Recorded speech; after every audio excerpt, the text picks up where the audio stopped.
Hello, everybody. This is episode 6 of a year-long conversation. Today's main theme is going to be all about Ted Cruz and his eligibility. And this is not as cut and dried as it may look. It might look like a weird conspiracy theory or something Trump cooked up, but we'll get into it, so stay tuned. But first, I'm here with Blue in Alabama's Michael. How's it going, Michael? Oh, I'm a little under the weather. All these Iowa state fairs that I've been attending. Oh, wait. I'm not running for president. I'm in the minority.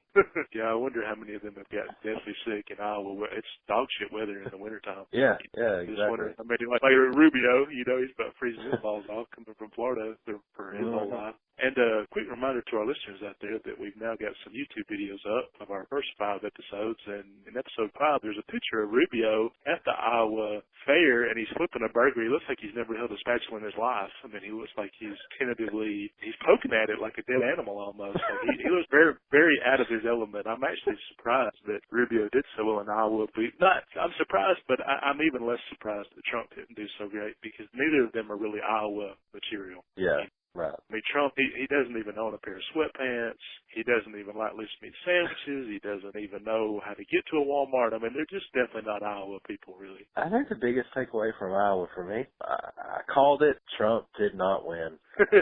You called it. I think we both had some predictions that some were great and some we might have missed a little bit. But I think I missed it because I did say that I thought Trump would win. But I guess in the back of my mind, I mean, it's easy to people like, you're trying to wiggle out of this or moonwalk out of a bad call. But in the back of my mind, I really had to wonder if Iowa people would go for Trump. He seems just way too. I mean, I've been there once.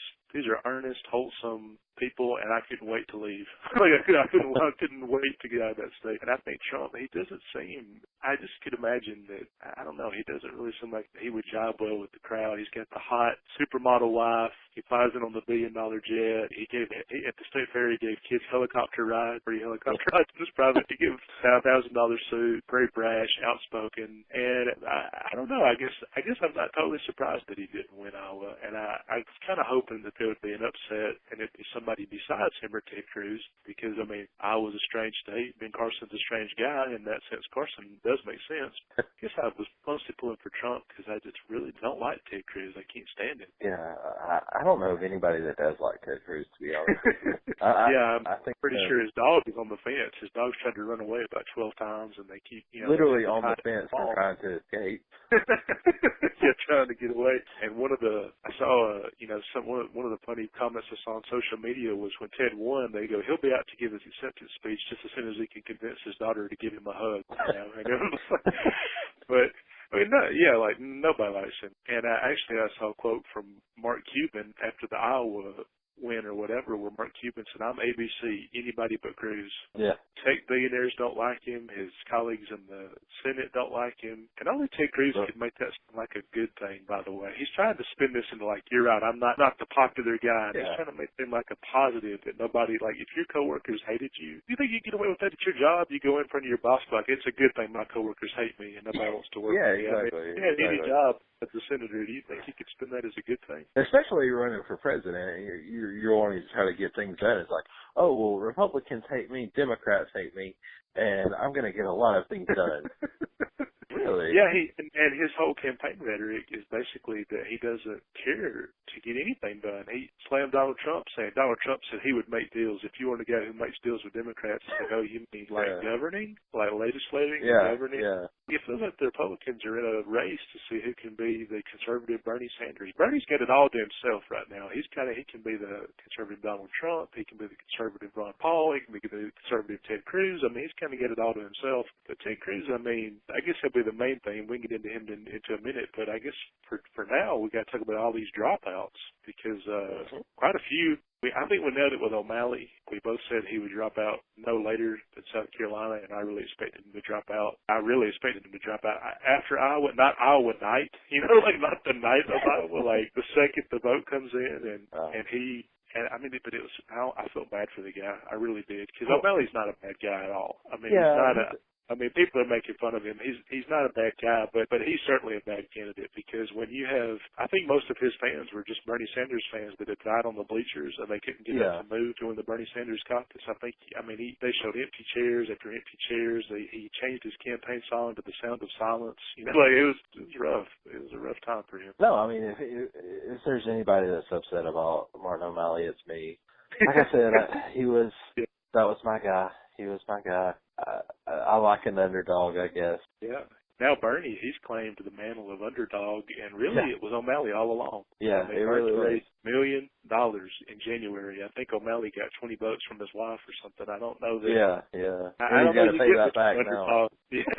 I told somebody, I was like, yeah, O'Malley, his fan is devastated, but his wife is glad to openly support Hillary now. She's glad to be able to be like, I'm with you, but now that you're out, I'm with Hillary. But O'Malley dropped out and feel bad for the guy, but I don't quite feel bad for Mike Huckabee. You had it on the money that Mike Huckabee would drop out after Iowa, and I felt like he would stay in there because I knew he didn't think he could win, and he didn't even want to win. I thought he would basically stay in just to build his media platform and try to get a better contract for his next I Hate Liberals radio show or something. Yeah, and I felt like, and the only reason I said that I felt like he would drop out is, especially after winning Iowa, if he did incredibly poorly, which he did, I just couldn't see him staying in, and that's why I'm really not surprised. I mean, the guy couldn't care less about really actually governing. I think he saw a political race and saw everybody else jumping in, so he's like, hey, me too, let me run. So he didn't want to be left out, so he decided he'd throw his name in the hat. Yeah, it's got to be. Yeah, I don't know. Like I feel like he's got to be disappointed, but at the same time, he knew that he wouldn't win, and he ran anyway. And speaking of, I think he knew he wouldn't win. But I truly believe that Santorum thought he had a real shot. The way that you see him at debates and interviews. At the last debate, I mean, most of the questions at the undercard debate were, Rick, if you don't do well in Iowa, are you going to trip? I mean, it was like he did not want to hear questions about dropping out if he did poorly in Iowa, and he went on a long rant. And Santorum's, he's kind of an amazing Christian, and I put Christian in quote marks because he doesn't have any real sympathy for single moms or gay people.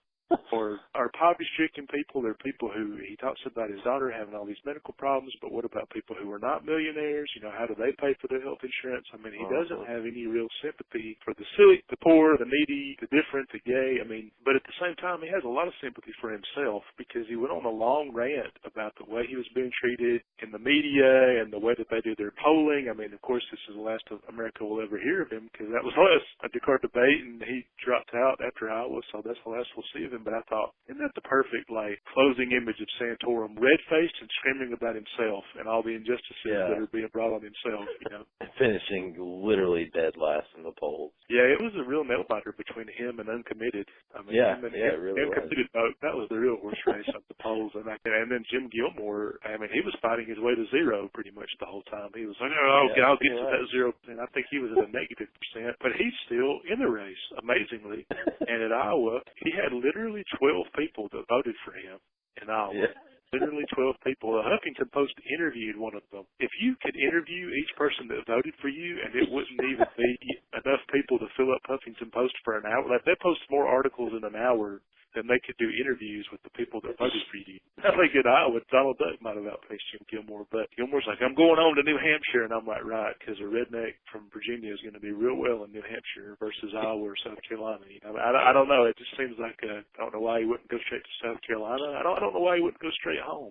Keep back in the Bronco Laundry, but I guess people got their reasons. So we got 3 candidates who dropped out, and there could be more any day. This is Thursday. There could be another one tonight. Are you surprised at who did drop out? Not really. Yeah, I'm not really surprised about who dropped out. Oh, wait a minute. I did leave out one, and we almost dated ourselves because Rand Paul dropped out. Oh, yes. And we did almost forget. And now we know why he dropped out because we keep forgetting about him repeatedly. He was even in the race. We forgot him in the first podcast, second. Yeah.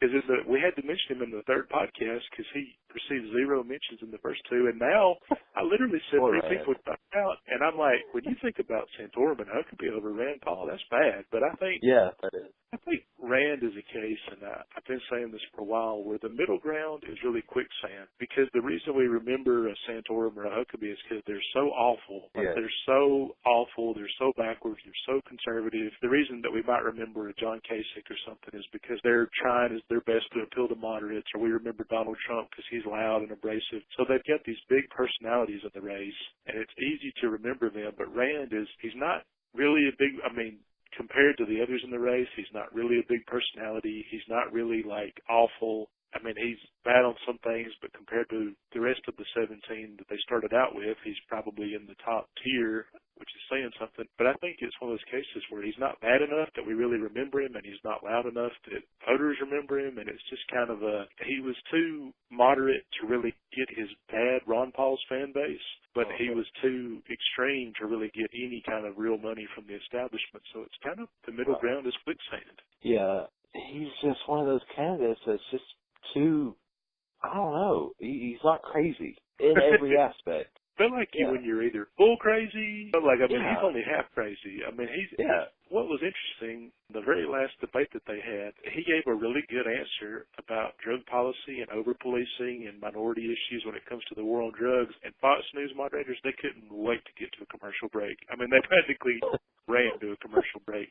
Like, he said that, they go, we'll be right back on these messages. And then they came back and they got more in their comfort zone. Like, they went from him talking about white policing entitlements to actual Social Security entitlements that they could cut. Most of the viewers are having panic attacks and having to get their inhalers. So. And, of course, they had to go from white guys showing genuine sympathy for black people to Ben Carson. They had to ask him about political correctness just to get everybody, it's gone too far, and they had to get it back on track. And, I feel like Ben Carson is very soothing to the white viewers in that he can talk about the scourge of political correctness and the out-of-control movements of the like. There's an interesting dynamic in that debate. I was wondering why Rand dropped out so early, because his dad always did well in New Hampshire and Nevada. Typically, the states that would probably do well for Rand are going to come up later. Like, you got Super Tuesday. Most of those are southern states, which Rand could maybe do well in. You got New Hampshire, where his dad always did okay in. I guess I was just like, why did he think Iowa would be his big stand? Like, why was it like, it's Iowa or bust? Yeah, well, I think the biggest reason for him is it was recently announced that he's up for re-election on a Senate seat. Oh, he's up this year. Yeah, he's up this year, and he's actually being challenged by the former mayor of Lexington, who is pretty wealthy, and he's gonna give Paul a tough challenge for his seat. I think he dropped out to focus on that because, let's be honest, he's not going to win the presidency, and he knows that. It's nice to stay in and fight, but at the same time, you're about to be without a job. Rand was not even noticeable enough to get criticized because people criticizing Jeb Bush for dynastic politics, nobody even cared enough about Rand Paul to make those claims about him and his dad. Nobody even... they just said, Rand, your dad, he ran for president a bunch of times too. But with Jeb Bush, it was all about his dynasty and all this stuff. And with Rand, nobody even cared enough to make that. During the last debate, they kept having these triangulated fights between Rubio and Cruz. And Rand Paul was in those fights, but the media coverage made it look like it was just Rubio and Cruz. They even cut him out of the fight. I thought, now when the media won't even cover you bitch slapping an opponent, like when they won't even cut, because they love the bickering, the backbiting, the bitch fest. They want to turn the GOP debates into they want to turn that into the Real Housewives of Iowa. When they refuse to even cover you talking shit about your opponents, things are bad. But and the other thing that's unique about Rand Paul is I think him dropping out surprised a lot of people because he went as far as in Kentucky you can't be on a ballot twice. And he went as far as getting Kentucky to change their voting from a primary to a caucus so that he could try to win the nomination or win the state of Kentucky via caucus, so he's not actually on a ballot. So that's incredible. Just crazy. To think that he's going to go through all these links and then all of a sudden he gets a challenger that could beat him, and he's like, oh, well, president's out. Let me go back to... Well, that's incredible because Kentucky, I think we'll talk about two things you mentioned real quick. Number one, I don't think Kentucky, I mean, it's definitely a red state, but I get the sense that it's softening. Like, I don't get the sense that it's a firm red state anymore. It had a Democratic governor, actually a really good governor, Stephen Beshear, and he lost. I mean, Kentucky was one of only like 4 or 5 non-coastal states to have a Democratic governor. Pretty much the middle America is dominated by Republican governors. So he was one of, like, I think every non-coastal state that has a Democrat is like Colorado, Minnesota, Missouri, and Kentucky, and unless I'm leaving one out, I believe that's all. I mean, he was very popular, and then I guess he was term limited out or whatever, but a Republican took that back, and you could see people now but that was a midterm, which is always typically more conservative, and now that a lot of liberals probably turn out for a presidential election year, he could be out of there, because, I mean, a lot of Democrats in Kentucky are very mad that they lost the governorship, and they're going to be fired up to vote in the presidential race or whatever, and I think it could be bad news for Rand as challenger. Yeah, I think so too. I think Rand realized that's why he decided, okay, we'll go back to playing president in 4 years when I'm not up for re-election. And it's like pretty much over for president. Like if he loses this re-election, then he could forget about 4 years, 8 years. I mean, his dad only kept running because he was in Congress forever. Exactly, and that's what I'm saying. Like, he's got to win this seat, and in 4 years when he's not up for re-election, he's going to be right back out running again because he's got that Paul blood, that never give up attitude, so he's going to be right back out there. Yeah, in a way, I'm very surprised to see him drop out of the race so early, but in another way, now that it's for pragmatic reasons, it makes a lot of sense. But I think it's interesting what you said about him getting the state to change the rules,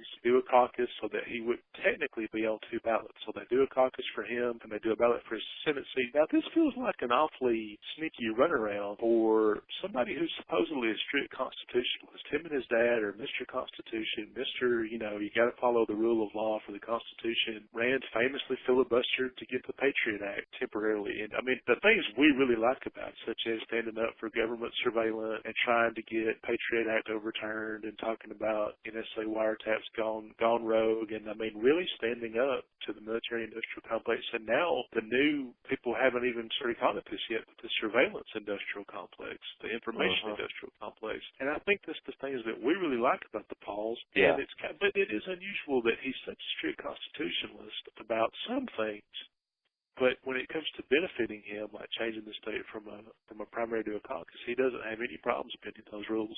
Right, absolutely. That's the thing, that playing politics. It always feels like Rand is 2 guys in one body, because on the one hand, he'll make a totally logical argument for states' rights when it comes to drug laws, but it'll be all about states' rights when it comes to drug laws, and how states ought to be able to choose their destiny, and all that fits in with the libertarian side of him. But then he'll turn right around and talk about a nationwide ban on abortion and a federal ban on abortion, and that doesn't really jive well with his supposed libertarian values. Playing politics. That's the only thing you can say. I mean, but I think it's interesting that this really dovetails into our main theme, which is, Paul's a strict constitutionalist, and he changed the rules for him in Kentucky. And the master of that may be Ted Cruz right now, because Ted Cruz is Mr. Constitution. I mean, he's known as what's known as a constitution originalist, meaning that it's got to be interpreted very literally and from the very original. Like, they don't really want a lot of changes. They don't really want a lot of updates. They feel like people currently in our contemporary society, we interpret it too loosely. Because America hasn't changed since 1770. Yeah, I mean, you listen to Ted Cruz's fans, and they think it ended with Alexander Hamilton and was born with him. I mean, like it was the minute George Washington died, and they were waiting on Ted Cruz to take up the mantle 200 years later. I mean, it really is incredible to listen to. They act like there's no bigger patriot on the planet, or there hasn't been one for 100 years. Is the way they act with him when they talk about it. Yeah, really. It's an ironic thing. It is an ironic thing, because we're about to get in and get really into this, and we're going to have to do something a little tricky, which I'm kind of enjoying. The further we get into these podcasts, the trickier they get, because we take on these kind of hard harder to defend the position. We've already gotten more blowback off the Bernie Sanders podcast, the 4th episode, than the first 3 combined. So we're kind of the further and then we had to put our money where our mouth is in the 5th one and make predictions. And now this one, I have to kind of make a somewhat respectable argument for what a lot of people consider a crazy conspiracy theory. I think it's also fun because we're going to have to summon the height of our powers, because a lot of people here is Ted Cruz eligible to be president, and they outright dismiss it. They think it's total bullshit. They think it's basically more of Trump, basically started by Trump to make Ted Cruz look bad, and also because Trump famously cried wolf about Obama, and so they think this is just Trump started it and liberals took it over and ran with it, where they took this argument and now they've made it into our version of the birther theories. I mean, the ones that dogged Obama really still dog Obama, and now, and I also think it's very funny that a lot of the same people who believe that Obama was not born in America, they think Ted Cruz was. Yeah. So it's kind of like, I mean, it's kind of incredible that the GOP, they hate a multicultural, multinational lawyer-turned-senator named Barack Obama, but they love a multinational, multicultural senator lawyer-turned-senator named Ted Cruz. I mean, it's kind of like, but they had some Fox News polls. This was out of one sample poll that they did, 1,000 people, or some sample like that. About 35% of them did not believe Barack Obama was born in America, but 60% of them believed Ted Cruz was born in America. Like, which he absolutely was not. Yeah, there's no doubt. Even Ted Cruz won't say he was born in America. Like, there's no question about this. I mean, when the candidate's like, I wasn't born in America, liar! They're making you say it, Ted.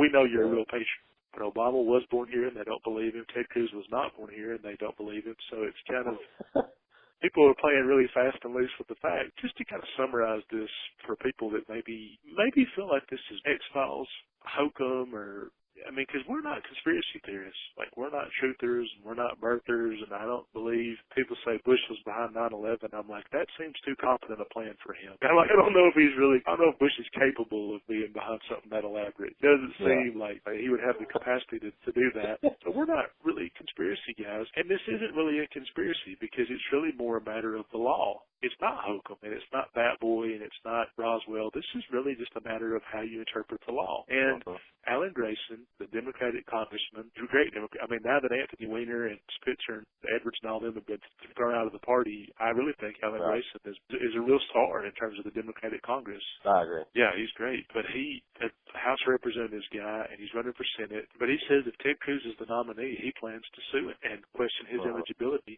And Ted Cruz keeps saying this is settled law, and the fact it's not. And you would think like constitutionalist and like a law. They both went to Harvard Law School. Him and Alan, they're both Harvard lawyers. And it seems like Ted, if it were anybody but Ted Cruz, he would be all over it. Like if it were Rubio in the same circumstances, Ted would have already brought this up. I mean, this is a guy, he's not sympathetic to immigrants. Let's put it that way. You know, like it's not, to put it mildly. But kind of the basics of this. So Ted was born in Canada. Nobody disputes this. His dad was a Cuban at the time that he was in Canada. So his dad was completely not an American citizen. He didn't live in America. He wasn't visiting America. Ted's parents met in Canada, and they had him in Canada. So on his dad's side, he has absolutely no claim to citizenship. None. On his mom's side is his only claim to citizenship. And Ted himself can't claim birthright citizenship or even American citizenship when he was born because he wasn't at the time he was born. Right. So he was born in 1970, and his mom was the only connection Ted had to natural-born citizen. That was the only connection that he had to that. But people have discovered records that his mom was a registered voter in Canada. So she was voting in Canada, and the question becomes if she was that's her place of residency. And this isn't, some Republicans say, well, John McCain wasn't born on American soil, and George Romney, Mitt Romney's dad, he wasn't born on American soil. And they go into this list, but those are all very different because we're not talking about a military base, we're not talking about a U.S. territory like Puerto Rico, or we're not talking about an embassy, and we're not talking about a diplomatic mission. Like some people talk about this, talking about missionaries. They're talking about if you had a kid and you were visiting Italy for a month, nobody would really question that citizenship. Right. But Ted's parents, they weren't visiting Canada. They lived there. They met there. Right. They married there. They had a kid there. All these things happened in Canada, not America. And they weren't, at the time that they had Ted, they didn't have immediate plans. Like they weren't on a diplomatic mission. They weren't on a missionary mission. They didn't have immediate plans to move back to America. And the question, so Ted's sole claim, it's not the U.S. territory's claim, it's not his dad. It's not natural born. It's really all through his mom. And the question becomes, can a woman who had dual citizenship and was a registered voter in Canada when Ted was born, so you can only vote in your place of residency, or you're only supposed to. So if her place of residency was Canada, does that make him eligible for president? And he says it's settled law, but the Supreme Court has never actually. They've never had a case like this, and it's never actually. So it's never. I was going to say, the issue of natural birth is not something that has ever been decided. It's not been clearly defined. No, they've never had. I mean, there's no precedent, and what exactly a natural-born citizen is has never. There's only really a few requirements. I mean, America we don't have a lot of requirements for president. Maybe we should have more, but maybe people say, well, Trump, but I mean, somebody with absolutely no government experience, they can be president, but you have to be 35 years old. Well, I'm pretty sure that most everybody thinks that because this is the oldest crop of candidates I've seen in a long time. I think. Trump is, I mean, he looks youthful, but he's in his late 60s. Bernie Sanders, he could drop dead at any minute, you know. So nobody's really questioning the age of these candidates. And there's the age. You have to be a U.S. resident for 14 years. Now, Ted, he technically fits this category, but another interesting wrinkle in this is that Ted had dual citizenship until he ran for president. So until 2014. I mean, you're talking about a guy who only a few months before he officially declared his run for presidency was still a Canadian citizen. Right.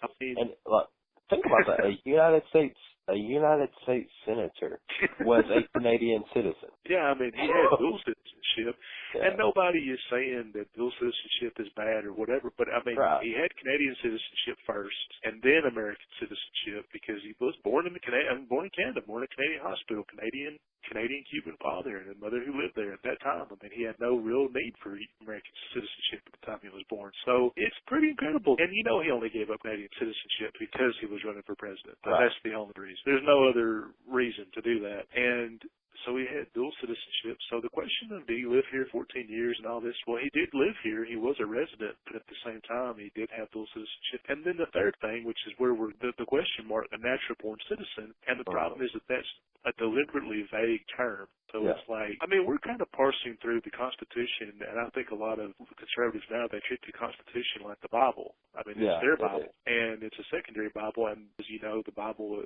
some passages are very vague. I mean, it's kind of hard to know, like, I mean, yes, it mentions homosexuality 3 times, but it mentions not eating shellfish a dozen times. Trespassing is a bigger deal. So there's a lot of things that are kind of vague, and people have to use their best judgment in how they interpret that. Well, the Constitution's definition of natural-born citizen, NBC, I mean, that couldn't be more vague.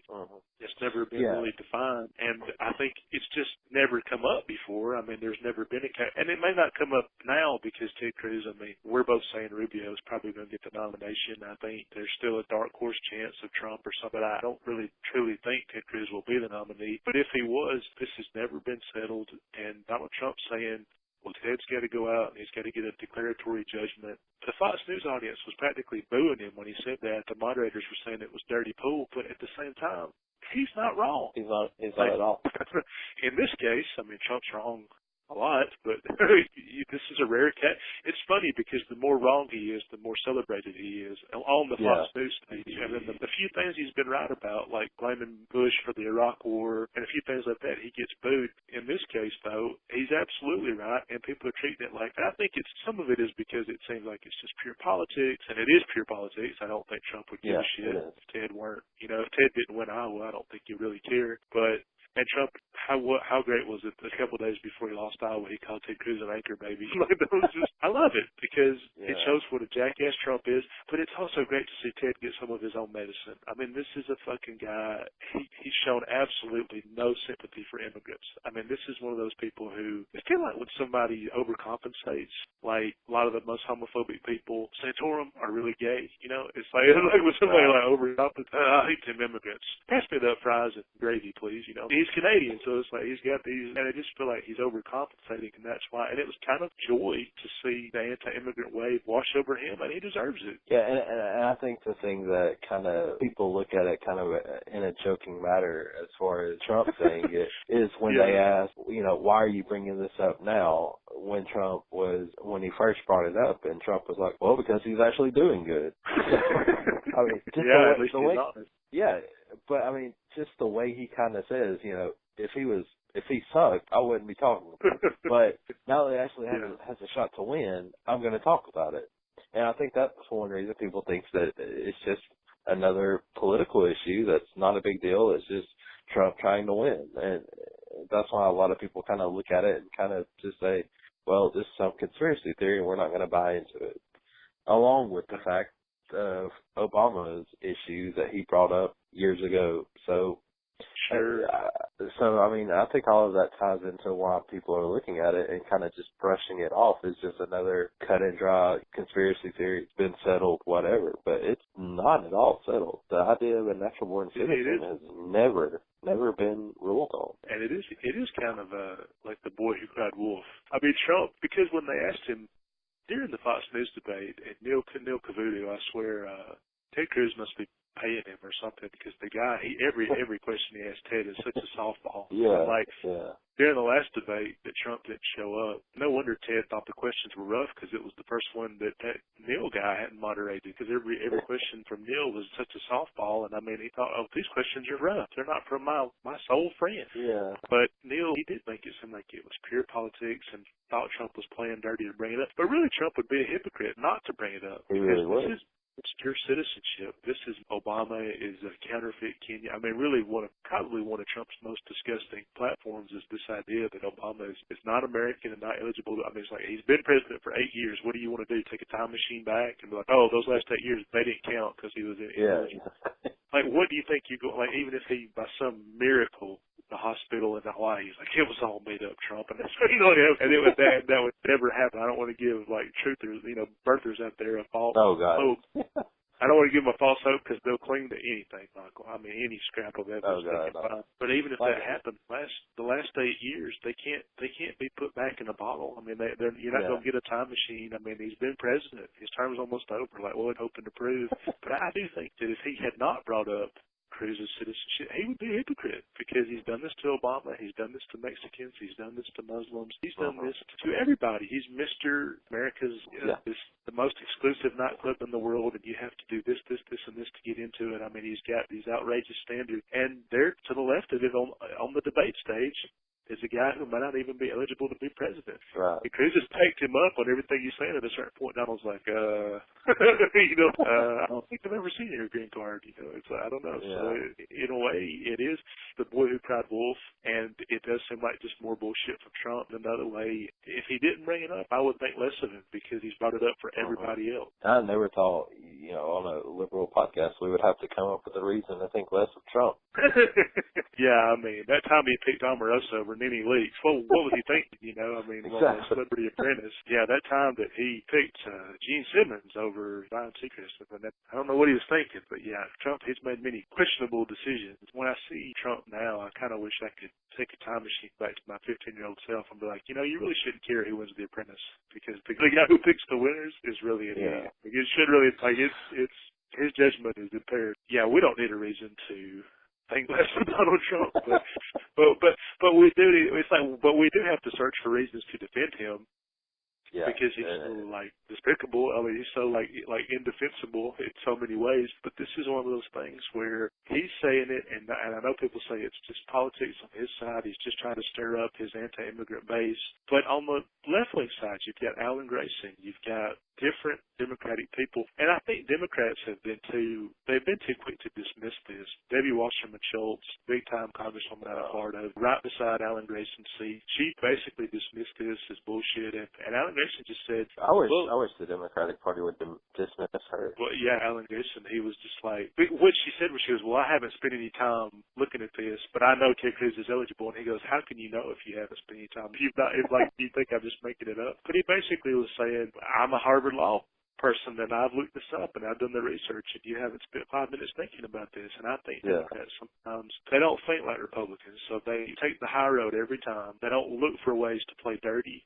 a lot of times. I know Republicans are probably screaming at the computers wherever they're listening to this. They're screaming, no, that's not true. Democrats are just as dirty. But they don't look for shit like this, really, and go out of their way. And they kind of try to avoid these type of things. But in this case, they may have just too quickly said, oh, this is more xenophobic bullshit from Trump, and dismissed it. And the ironic thing is, even, Ted Cruz, yeah, he's probably eligible, but you'd have to go to the Supreme Court. You'd have to get them to rule on it. Now, of course, they're 5-4 conservatives, so I seriously doubt that they're going to, like even if it wasn't, if he didn't fit the criteria, I seriously doubt that they're going to overturn a Republican president. It's not just that he's so anti-immigrant and he's an immigrant, and it's not just that his claims to citizenship are solely based through his mother, and then the question of, but she was a dual citizen and she was registered to vote. You can only be a resident. You're only supposed to vote in the place you're a resident, and all this stuff. And then even back in 1970, because he was born in 1970, so it's like, are the rules different then than they are today? Has stuff changed between now and then? There could have been some rulings that have affected things since then that weren't in place back then. But what's most interesting is that Ted Cruz,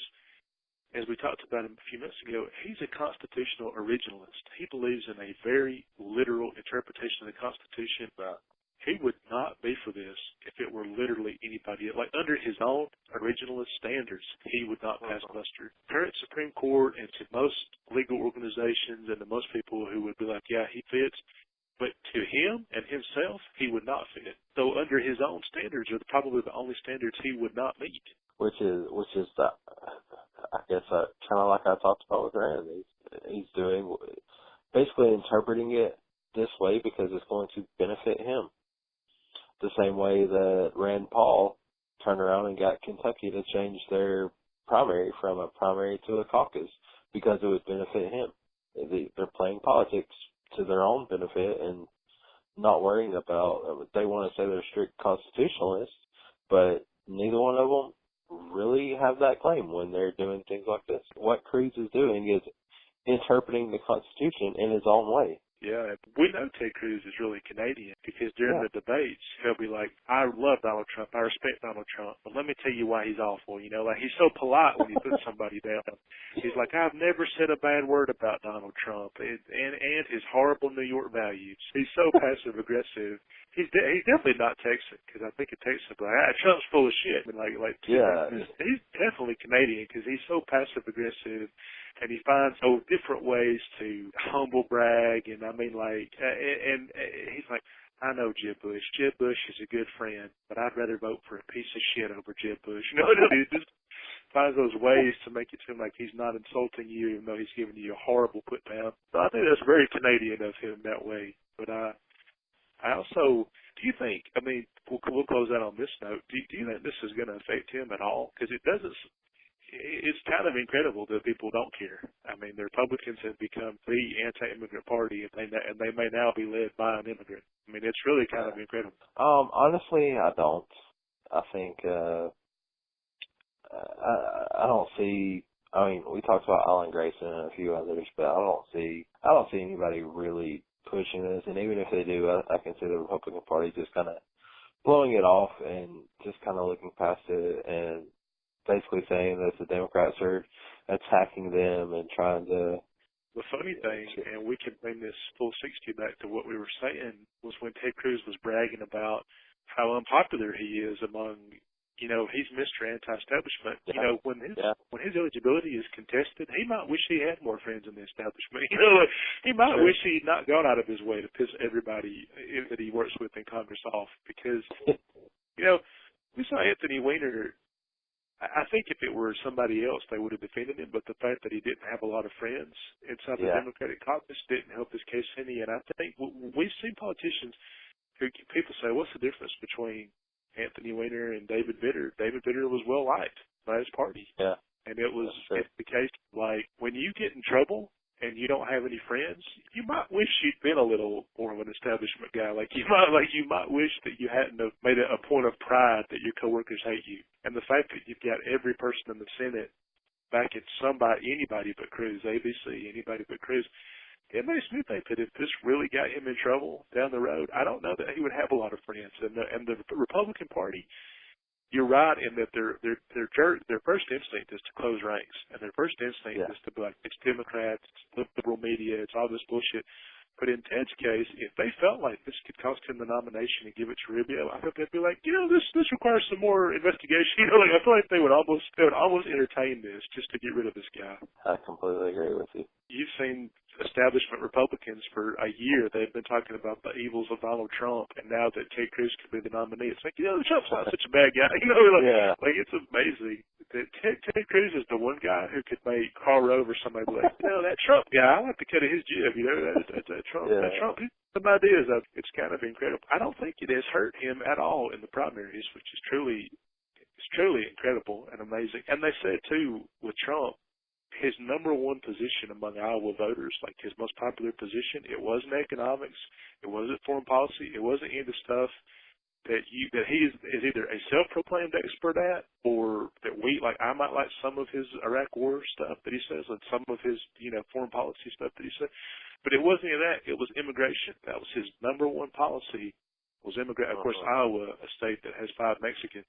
And in Iowa, it's like, Trump won. I guess the Gonzalez family's got to move to Minnesota. So, they have to move. They don't have an immigration problem, really. I mean, they might have some people who work in their pork factories. Just like Alabama, we have a lot of people who might work in the chicken factories and stuff like that. Chicken plants, and they might have some pork processors or some corn shuckers, but overall, I'm not really a very diverse state. But that was his most popular position. They're like, we love what Trump says about immigration, which is why we're voting for the Cuban Canadian. It doesn't make any sense. But we'll get to the bottom of these mysteries and more during our next podcast. Join us, episode 7, where we talk a little bit more about New Hampshire. Okay, Michael, what's your web address?